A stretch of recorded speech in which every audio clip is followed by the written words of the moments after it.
추수감사주의를 맞아 한 자리에 모인 우리 효성중앙 가족 여러분, 주의 이름으로 사랑하며 또 감사합니다. 저도 여러분에게 한 해 동안 하나님께 먼저 감사하지만 여기 계신 우리 장로님들과 온 성도들에게 이 한 해도 정말 감사한 일이 많이 있었습니다. 여러분에게도 감사 인사를 제가 드리려고 합니다. 인사드리겠습니다. 감사합니다. 감사합니다. 감사합니다. 우리 뒤에 분들에게도 감사합니다. 감사합니다. 옆에 분에게 한번 인사해 보겠습니다. 감사합니다. 이렇게 한번 인사 나눌까요? 함께 모인 우리가 교회입니다. 함께 모인 우리가 교회입니다. 네. 짧게 줄여서 우리가 교회입니다. 시작. 우리가 교회입니다. 제가 예배당을 지을 때 제가 가졌던 목회 철학 중에 하나는 중상층을 만들지 않는다. 교회 가면 공간의 효율성을 위해서 뭔지 아시죠? 이렇게 위에 이렇게 얹혀진 공간으로 중상층을 주로 만듭니다. 이렇게 만드는 걸 통해서 공간적인 손해가 어마어마하게 났습니다. 여기 3층 쪽에 앉아 계신 분들, 그 공간이 다 없어진 거죠, 사실. 이걸 위에다 이제 얹어놨으면 더 많은 공간이 확보되었을 텐데, 그럼에도 불구하고 제가 이런 예배당을 꿈꿨던 이유 중에 하나는 한 자리에 모여야 가족이다. 가족은 한 공간에 모일 수 있을 때 그게 진정한 가족이고 그것이 거룩한 공동체, 예배다라는 생각을 했습니다. 분리가 되는 예배는 예배가 아니다. 옛날 성전에는 이방인의 뜰, 그 다음에 들어오지 못하는 자꾸 구벌시켜서 안으로 들어올수록 이제 제사장과 또 그 대제사장들만 들어가는 공간으로 축소가 되지만, 주님께서 열어놓으신 이 공간 안에 모두가 다 우리 교인들이 들어올 수 있는 공간이 되면 좋겠다 하는 생각에 그만큼의 공간, 그만큼의 좌석을 준비하였는데, 1년에 몇 번이라도 온 교인들이 함께 이 자리에 모여서 예배하면서 한 자리에 다 앉을 수 있는 공간이 있다는 게 참 하나님께 감사와 영광을 돌립니다. 할렐루야. 우리 이 자리에 모인 우리 모두가 다 한 가족이고 한 식구입니다. 또 우리가 성찬을 나누면서 예수님과 함께 한 떡을 한 잔에 참여함으로 우리가 한 솥밥, 한 식구가 되고 한 떡에 동참하고 한 잔에 참여함으로 인하여서 우리가 뗄 수 없는 믿음의 관계, 영혼의 가족이 되어가는 이 시간입니다. 한 소망 안에서 우리는 하나됨을 믿습니다. 에베소서의 말씀대로 우리 한번 읽어볼까요? 시작. 몸이 하나요 성령도 한 분이시니 이와 같이 너희가 부르심의 한 소망 안에서 부르심을 받았느니라. 고린도전서 말씀도 한번 읽어볼게요. 시작. 떡이 하나요 많은 우리가 한 몸이니 이는 우리가 다 한 떡에 참여함이라. 아멘. 성찬의 참 의미대로 오늘 온 교인들이 한 번에 성찬식을 드림으로 한 가족의 뜨거운 사랑을 함께 나누기를 축복합니다. 오늘 5개의 코스 요리가 준비되어 있기 때문에 코스 요리로 따지면 담임 목사의 설교는 에피타이저 정도예요. 메인 디쉬는 따로 준비가 되어 있습니다. 오늘 부목사님들의 설교가 메인 디쉬고 저는 그저 식탁에 올라온 냉채 정도 되는 거죠, 지금요. 중국집에 가면 꼭 냉채 먼저 주더라고요. 그리고 스프 먼저 주는데 그런 스프 역할을 하고 내려가려고 합니다. 부목사님들이 마음으로 준비한 또 뜨거운 설교를 함께 나누면서 5가지 코스 요리를 여러분이 맛보시는 날입니다. 기대가 되시죠? 네, 우리 교회가 이렇게 5인 5색으로 부목사님과 추수감사주일날 5번의 릴레이 설교를 한다는 이야기를 다른 교회에서 듣고 되게 부러워하기도 하고, 그거 좋은 아이디어다, 하고 싶다, 이런 얘기들을 많이 해주셨습니다. 자, 오늘 저는 은혜로라 라는 말씀으로 감사주일의 설교를 잠시 나누려고 합니다. 떡도 우리를 하나로 만들어주고 한 소망도 우리를 하나로 만들어주지만 우리가 왜 이 자리에 모였을까? 왜 이렇게 많은 분들이 이 한 공간 안에서 교회라는 이름으로, 예배라는 이름으로 모여 있을까 할 때 우리를 묶어주는 하나의 공통점이 있어요. 그것은 바로 은혜라는 것입니다. 우리는 다 은혜 받은 사람들이라서 이 자리에 온 거예요. 아멘? 옆에 분에게 한번 인사해 주세요. 당신도 은혜 받으셨죠? 네, 은혜 받으신 분이죠. 은혜를 받지 않았다면 우리가 여기 올 필요가 없죠. 은혜라는 공통 분모를 지니고 있는 우리가 하나님 나라의 가족이 되기에 충분한 은혜의 유전자, 보혈의 유전자, 십자가의 유전자를 갖고 있는 바로 우리가 하나님 안에 은혜를 누릴 사람이라고 믿습니다. 우리 감리교인들은 선행 은총을 믿습니다. 이것은 뭐 감리교인이라는 사람이 아니라 뭐 장로교는 어느 교회를 통해서 기독교라고 하는 이름 밑에 모인 모든 그러한 종교는 다 은혜 아래 놓여 있어요.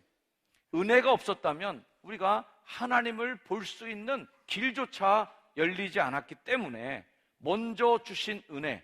그래서 장로교 같은 경우에는 예정론도 있고 예지예정론도 있지만 그 모든 예정론을 뛰어넘는 게 은혜의 원리죠. 은혜를 주지 않았다면 그 예정조차도 그 은혜로 받아들인다 그런 거죠. 우리 감리교회는 하나님이 먼저 은총을 주셨고 선행 은총, 그 선행 은총이 우리의 삶 속으로 들어올 때에 우리가 볼지어다 내가 문 밖에서 두드리노니 라고 하는 은혜에 먼저 녹해 주신 예수님, 은혜로 먼저 우리 인생에 오신 예수님, 저 높고 높은 별을 넘어서 이 낮고 낮은 땅에 마국간에 태어나시고 인간의 몸으로 입고 나타나시고 죽기까지 복종해 주신 그 은혜가 우리에게 먼저 주어졌기 때문에 그 은혜를 알고 그래서 그 문을 열고 주님과 함께 먹고 마시는 은총의 삶, 축복의 삶을 누리는 것이 우리들의 믿음의 고백인 줄 믿습니다. 하나님이 은혜를 내게 먼저 주지 않았다면 우리가 은혜를 누리는 사람이 안 되는 거죠. 성경은 인간이 범죄한 후에 자신의 힘으로는 절대 구원받을 수 없다라는 것이 성경의 대원칙입니다. 모든 사람이 죄를 범하였기 때문에 하나님의 영광에 이를 수가 없다는 것이죠. 그런데 그 영광에 이를 수 없는 인간들에게 다리를 놔주시고 길을 열어주시고 생명으로 나아가는 길을 보여주신 것이 바로 은혜라는 것이에요. 어떻게 우리가 항상 기뻐하라는 것을 가능하게 만들 수 있을까? 그게 가능한가? 항상 기뻐하는 게 구원의 감격을 생생하게 기억하는 사람만이 항상 기뻐할 수 있죠. 죽었다가 살아났는데 지옥 갈 사람 천국 가게 만들어주시는 은혜가 있을 때 항상 싱글벙글 항상 기뻐하는 거예요. 이 구원의 감격을 잃어버리면 항상 기뻐 안 됩니다. 뭐 재수 좋은 일 생기면 기뻐하고 좀 운이 없다고 생각하면 또 성질 나고 힘들고 이렇게 해서 매일 갔다가 기분이 올라갔다 내려왔다 감사했다가 불평했다 이렇게 되는 거예요. 정말 큰 것 하나님이 내게 구원의 은혜를 주셨다고 하는 이 믿음이 있을 때 항상 기뻐하라 가능한 줄 믿습니다. 어떻게 쉬지 않고 기도할 수 있겠어요? 은혜를 입은 사람이 쉬지 않고 기도할 수 있습니다. 내게 그 큰 은혜를 베푸신 사람을 어떻게 잊어버릴 수 있겠어요? 그분을 매일 기억하고 그분에게 감사의 고백을 드리고 그분하고 친하게 지내고 그분과의 친밀도가 유지되는 기도의 교감이 생기는 거죠. 바로 은혜가 없었다면 우리도 항상 기도할 수 없는 겁니다. 어떻게 범사에 감사할 수 있겠는가? 이것도 마찬가지로 은혜를 경험하지 않으면 범사에 감사할 수 없어요. 범사라는 게 다 모든 일을 포함하는데 그 일 속에 좋은 일만 생기겠어요? 교통사고도 나기도 하고 때로는 아픔도 겪기도 하고 병이 걸리기도 하고 돈이 많이 벌리기도 하고 돈이 없어지기도 하고 감사하다가 말았다 이렇게 되는 거잖아요. 죽을 죄에서 구원받았다고 하는 구원의 감격이 사라지는 순간 범사에 감사 안 됩니다. 그저 내 생활 속에서 일어나는 걸로 인해서 일이 일비 한 번 좋고 한 번 기분 나쁘고 이렇게 되는 거죠. 복음은 그냥 굿 뉴스 정도가 아닙니다. 아, 좋은 소식이네 이 정도가 아니라 막 가슴이 터질 듯한 환희요 감격인 것이에요. 아멘. 따라합시다. 복음은 감격입니다. 복음은 그냥 덤덤하게 할 거 아니에요. 왜 우리가 하나님께 찬양할 때 우리 한국만 앉아서 찬양하는 나라긴 해요. 사실 찬양할 때 전 세계 기독교인들이 다 일어나서 찬양하는데 우리나라 분들이 점잖기 때문에 찬양도 이제 앉아서 하고 우리는 가끔씩 일어나서 찬양하자고 그러는데 굉장히 불편해 하시는 분들 계세요. 귀찮다고 하시는 분들도 있고. 왜 우리가 찬양할 때 앉아서 할 수 없냐면 환희와 감격이 있기 때문에 그래요. 너무 기쁜 일, 반가운 일, 좋은 소식을 들었을 때 앉아갖고 아유 좋으네 이러는 거의 없습니다.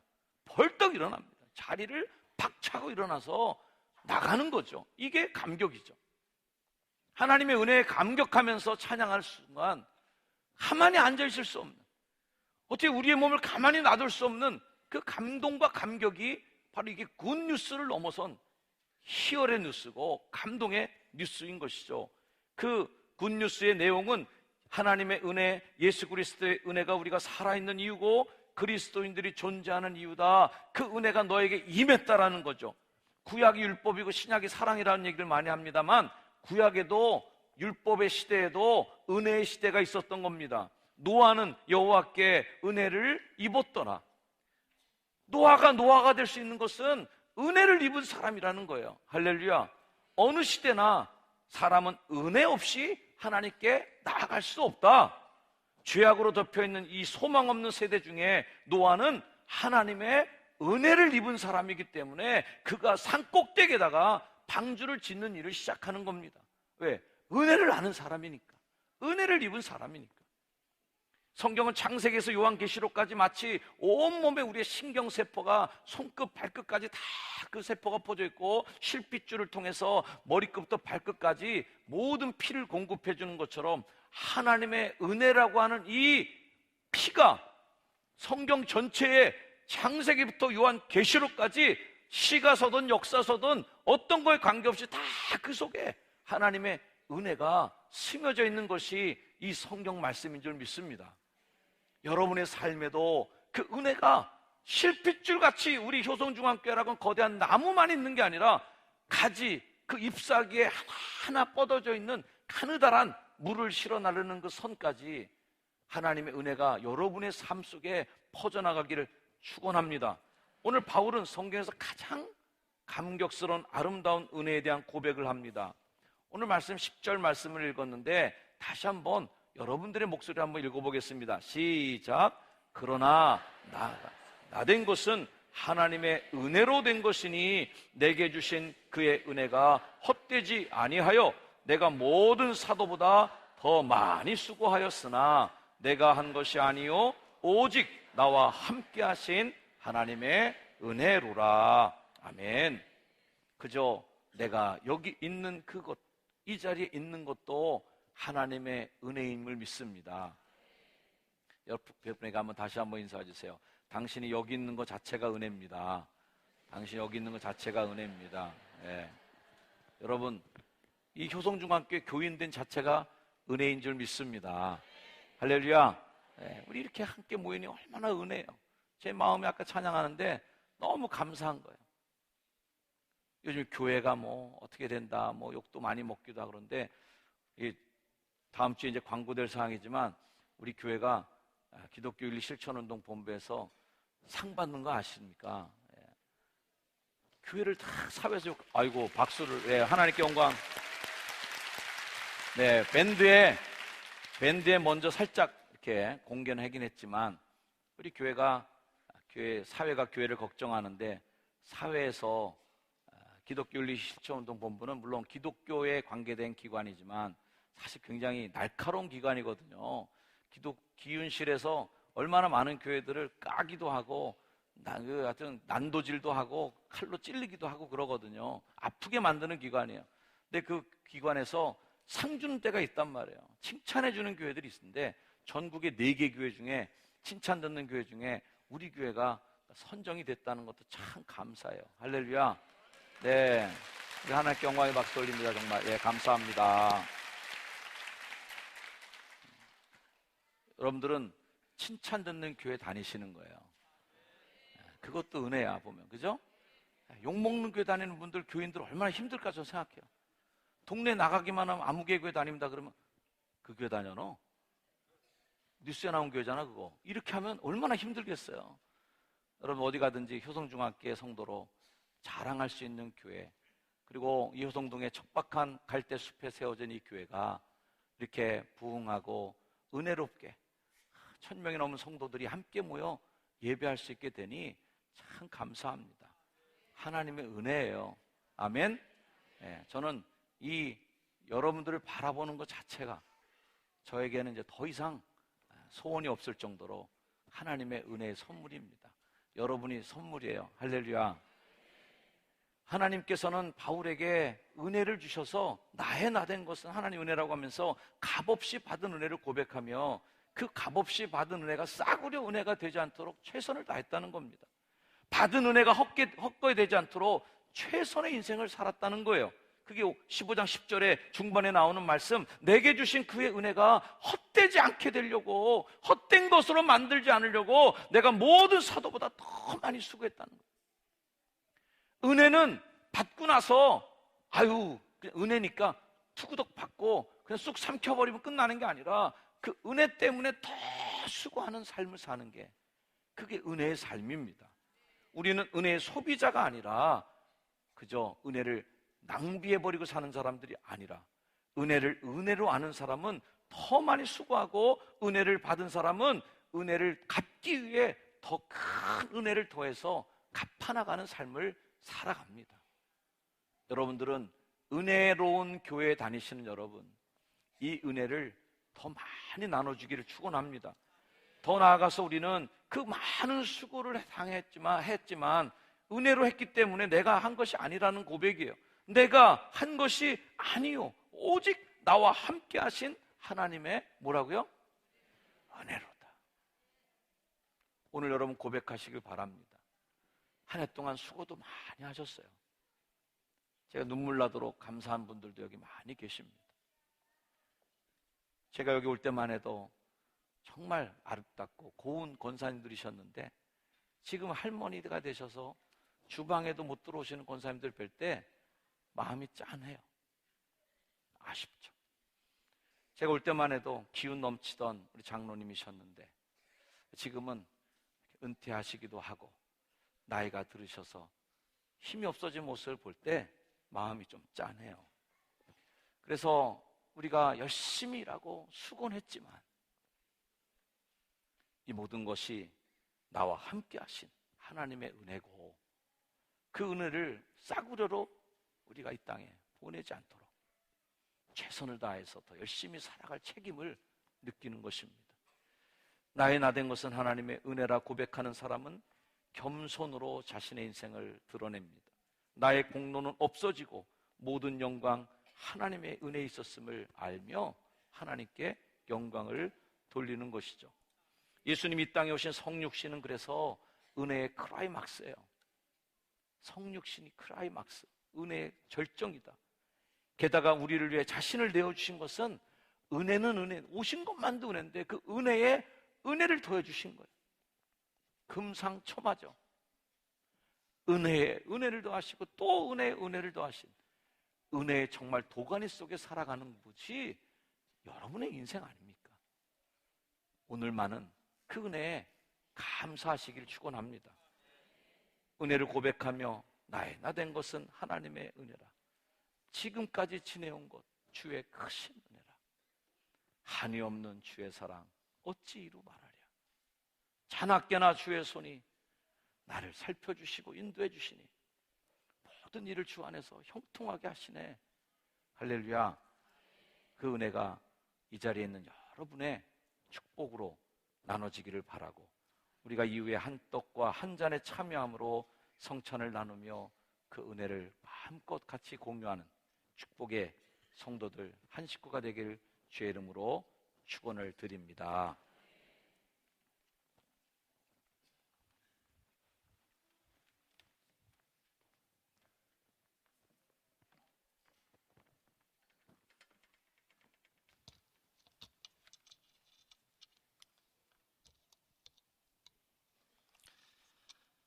얼마 전 한 60대 남성의 삶의 이야기를 제가 들었습니다. 태어나면서 초등학교 들어가기 전에 아버지가 돌아가시고요. 그래서 어머니와 장남이었던 본인 그리고 1살 터울의 동생이 이 땅에 남게 됩니다. 처음에는 동생 고모네 가정에 양자격으로 맡깁니다. 그래서 어머니와 본인이 남아요.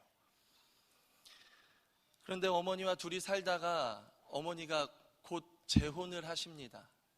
그리고 이 남성을 동생을 맡겼던 가정에 맡깁니다. 근데 그 가정에서 남자 두 아이를 맡기는 어려웠던 것 같아요.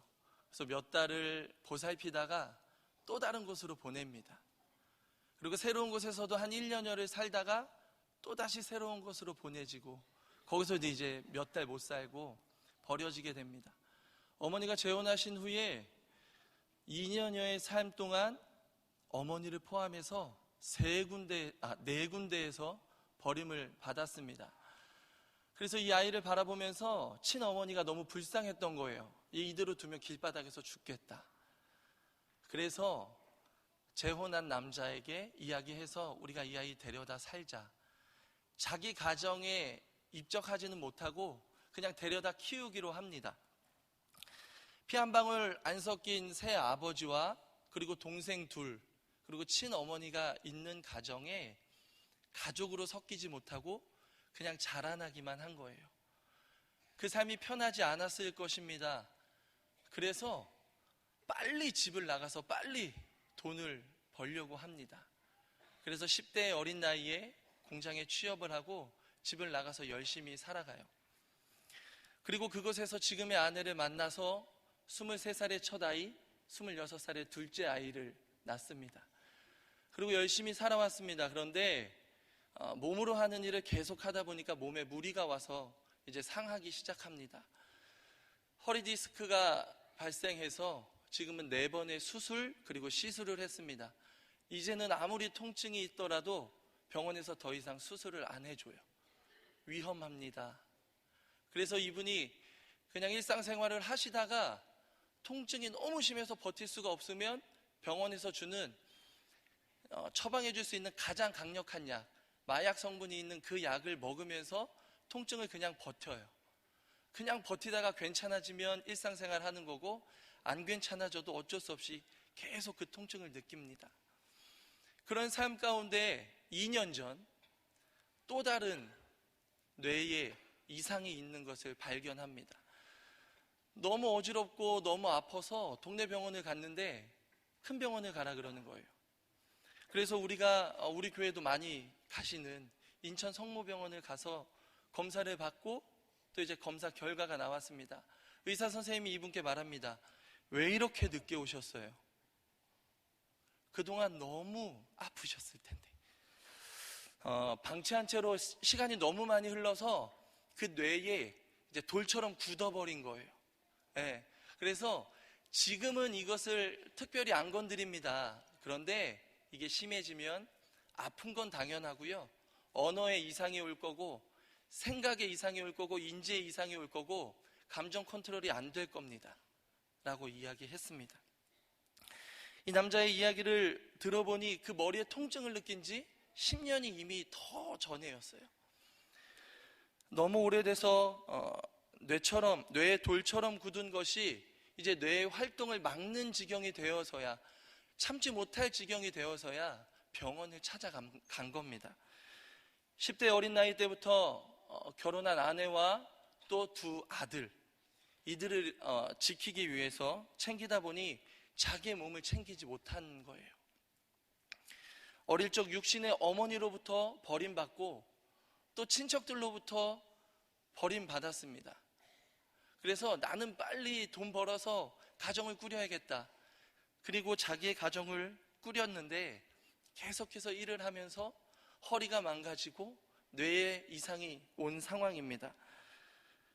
이 남자가 누군지 모르시죠? 이분의 성함은 신동자 호자입니다. 네, 제 아버지.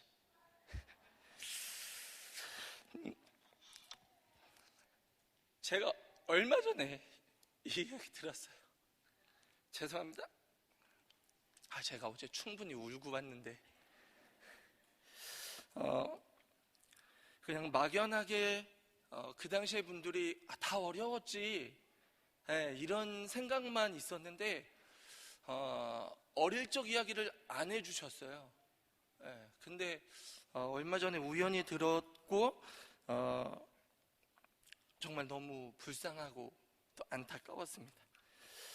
그런데 이런 상황 가운데서 우리 아버지가 뭐라고 하시는지 아십니까? 그래도 감사해. 왜냐하면 그래도 내가 이렇게 살아있어서 너희들과 함께 있지 않느냐. 살아있는 것에 감사해야 되지 않을까? 라고 이야기하십니다. 우리는 감사라는 것을 느끼거나 또 고백할 때에 늘 그 감사에 대한 이유가 있습니다. 누군가로부터 선물을 받을 때 감사하고 도움을 받을 때 감사합니다. 그리고 오늘 우리가 한 해의 삶을 돌아보면서 우리의 삶을 돌봐주신 그 하나님의 은혜에 감사하며 추수 감사 주일로 지키고 있습니다. 그런데 여러분, 우리가 이런 감사를 느끼고 고백하려면 기본적으로 살아 있어야 합니다. 누구를 만나든 살아 있어야 하고, 어떠한 도움을 받더라도 살아 있어야 하고, 무엇을 먹더라도 또 즐겁고 행복한 일을 행하더라도 살아 있어야 합니다. 우선은 우리가 살아 있어야 감사할 수 있는 일이 생기지 않겠습니까? 그렇기 때문에 우리가 살아가면서 가장 우선이 되어야 하는 것이, 항상 감사해야 할 이유가 바로 이겁니다. 지금의 삶을 허락하신 것에 대한 감사. 오늘도 귀한 하루를 살아갈 수 있도록 하신 분께 대한 감사입니다. 창세기 2장 7절을 보면 그분에 대해서 이렇게 나오죠. 여호와 하나님이 땅의 흙으로 사람을 지으시고 생기를 그 코에 불어넣으시니 사람이 생명이 되니라. 다들 믿으시죠? 아멘.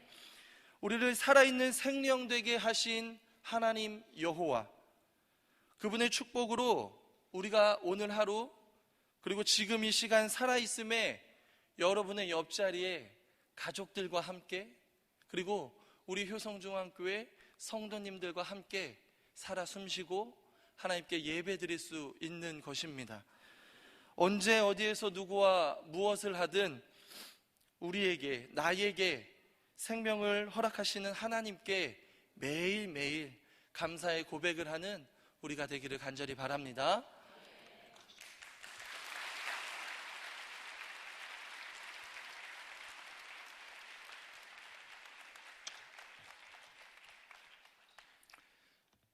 영광스러운 예배의 말씀을 전하게 되어 너무나도 감사합니다. 특별히 더욱더 감사를 느끼게 된 것은 오인오색의 설교를 해야 한다는 이야기를 듣고 또 말씀을 준비하며 사무실에서 저희 부목사님들과 함께 어떠한 말씀을 준비하고 있는지를 자연스럽게 나누게 되었습니다. 그때 고백하게 되는 것은 하나님께서 한 성령 안에 우리를 묶어주시고 그 가운데 같은 은혜로 또 동일한 메시지를 전할 수 있도록 하나님께서 역사하시는구나 라는 생각을 하게 되었습니다. 조금 전에 신용 목사님 말씀해 주신 그 말씀과 같이 저 또한 오늘 감사의 이유를 함께 여러분들과 나눠보고자 합니다. 오늘 우리는 이 시간에 추수감사 주일로 예배를 드리고 있습니다. 여러분께서는 이 예배를 통해 고백하고 있는 그 감사의 이유가 무엇입니까? 추수감사, 한 해 동안 수고하여 심고 가꾼 것에 대하여 소출 그리고 열매에 대한 감사입니다. 그래서 오늘 우리가 과일과 채소를 가지고 아마 오셨을 겁니다. 논밭의 오곡백과 풍성한 열매, 추수감사절이면 떠오르는 이미지가 그렇습니다.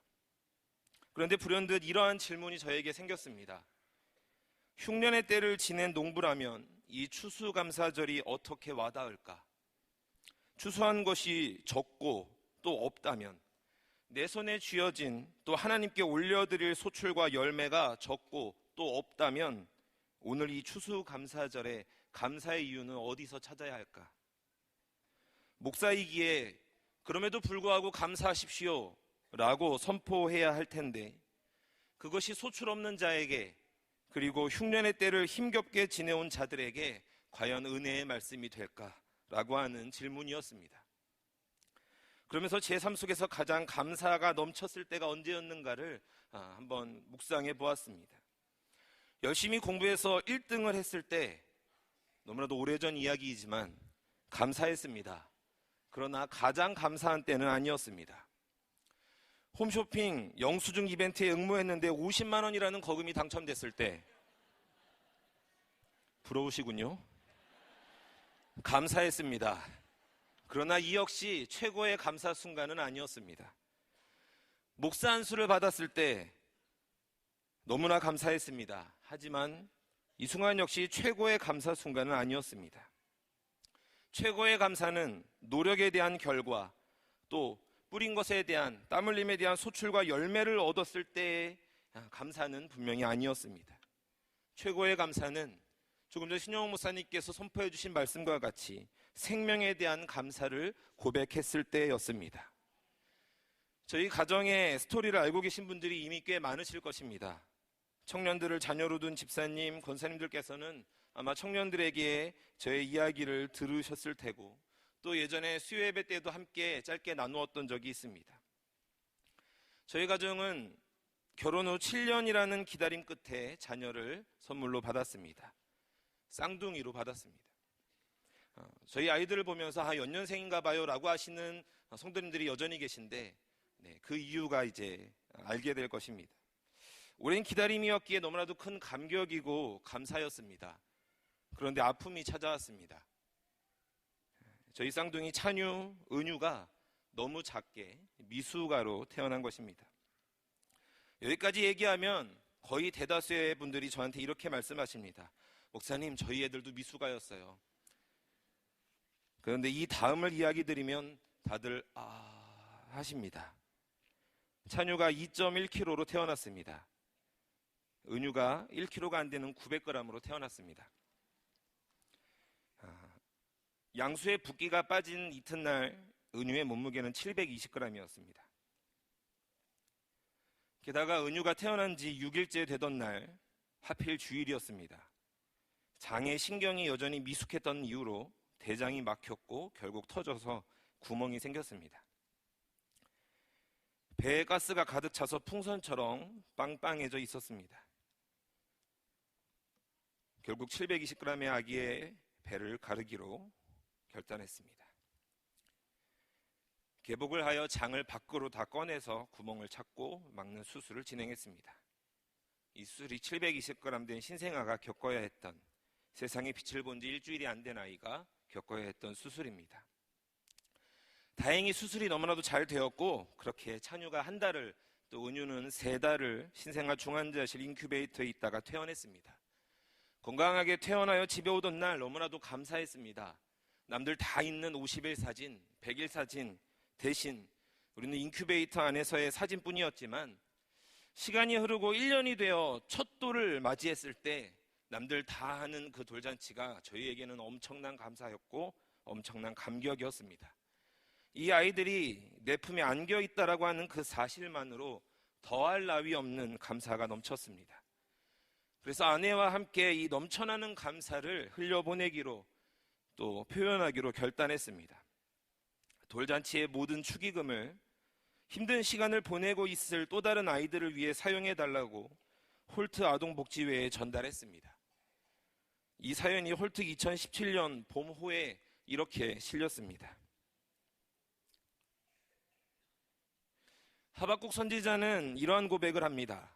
비록 무화과 나무가 무성치 못하며 포도나무에 열매가 없으며 감람나무에 소출이 없으며 밭에 식물이 없으며 우리의 양이 없으며 외양간에 소가 없을지라도 나는 여호와를 인하여 즐거워하며 나의 구원의 하나님을 인하여 기뻐하리로다. 누구보다 더 나은 결과, 누구보다 더 많은 열매로 감사하기보다 바로 이때의 감사가 제 삶에 있어서 최고의 감사였다라고 감히 고백되어집니다. 생명의 주권이 하나님께 있습니다. 그리고 하나님께서 우리에게 예수 그리스도의 십자가를 통하여 새 생명을 허락해 주셨습니다. 이것이 경험되어지고 고백되어진다면 비록 나에게, 또 비록 우리에게 소출과 열매가 부족하고 설령 없다 하더라도 이에 상관없이 최고의 감사를 드릴 수 있을 것입니다. 이 시간 우리 모두에게 이와 같은 감사의 이유가 넘쳐나기를 주님의 이름으로 축원드립니다.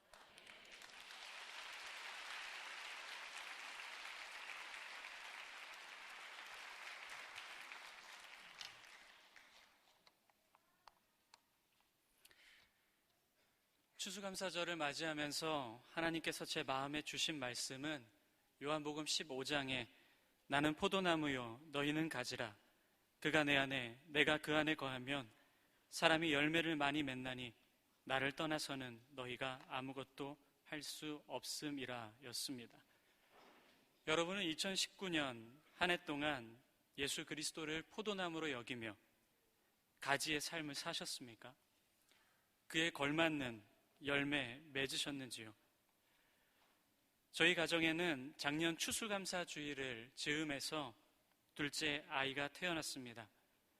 아이의 이름은 복을 받고 흘려보내기를 기대하며 한자로 흐를 유, 받을 하를 사용했고, 예수께서 삭개오에게 내가 오늘 너의 집에 유하여야겠다 라는 말씀을 담아 유하라고 지었습니다.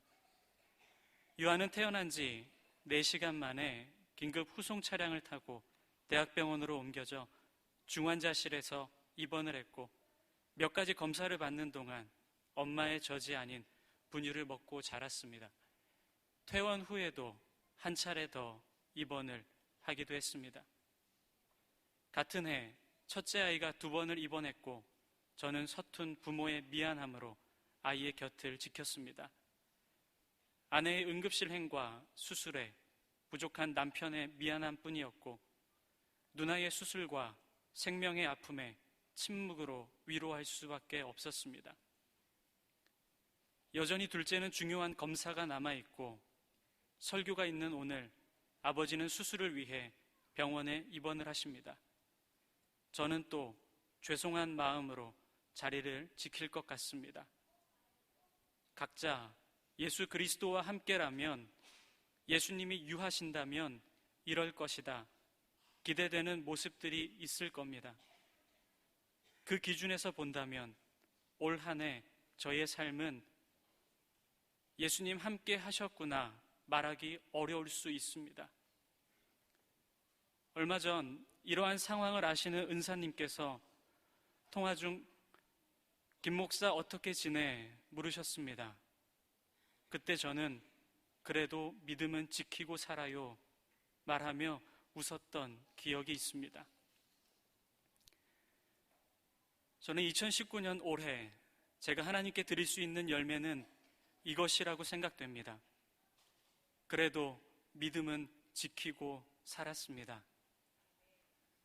낙과하지 않고 추수함에 감사합니다. 그러나 아쉬움도 있습니다.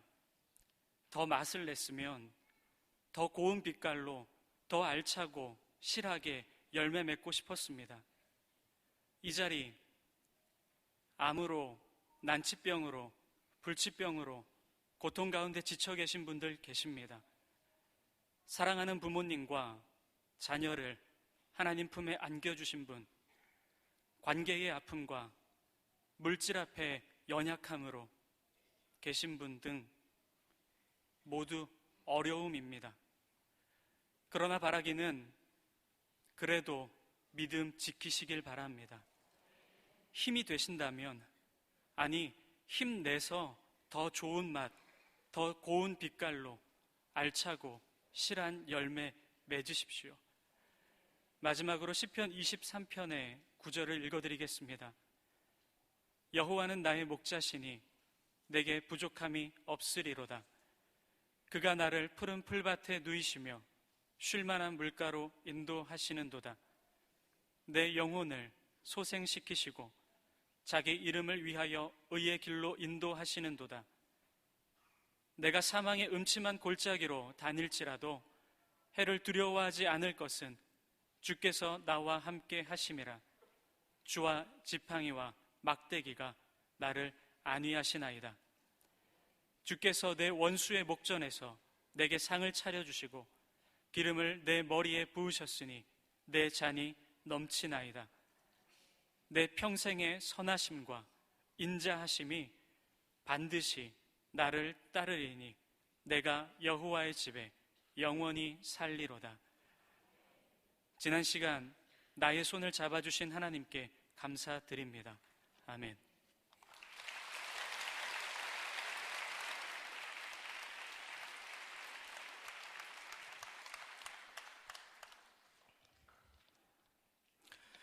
제가 효성중앙교회 부목사로 처음 부임 온 해가 2007년이고 그때 나이 32살이었습니다.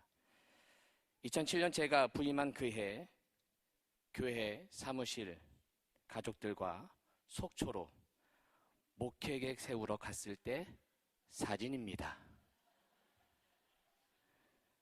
제 정윤수 목사님 참 젊으셨습니다. 2007년 처음 부임했을 때 아내와 저희 큰딸 주영이와 찍은 사진입니다. 저도 어렸고 아내도 어렸고 13년이 지난 지금 이곳에서 태어난 희영이는 12살 5학년이 되었고 3살이었던 큰딸 주영이는 김정일도 무서워한다는 중2가 되었습니다. 성도들의 사랑을 먹고 자란 두 아이는 이제는 큰아이는 헬세드 건반 반주자로 작은 아이는 초동부 율동팀으로 사역을 하며 교회를 섬기고 있습니다. 부족한 저희 가정을 늘 사랑해 주시는 하나님께 감사하고 저희 성도들이 사랑으로 자란 저희 가정이기에 우리 효동중앙교회 성도들에게 기쁜 감사의 마음을 전합니다. 그런데 시간이 흐르면서 사역의 실력, 사역의 센스는 늘어날 줄은 늘어났겠지만 언제부터인가 제 마음은 굳어져 가기 시작했습니다. 감사와 감격보다는 익숙한 교회 사역, 익숙한 예배, 마치 마침표 인생처럼 굳어지고 느슨해져가는 저의 모습을 발견하게 되었습니다. 예배 감격과 기쁨이 점점 사라져가는 제 모습을 보게 되었습니다. 그런 저에게 2009년 올해 하나님께서는 귀한 분들을 만나게 하셨습니다.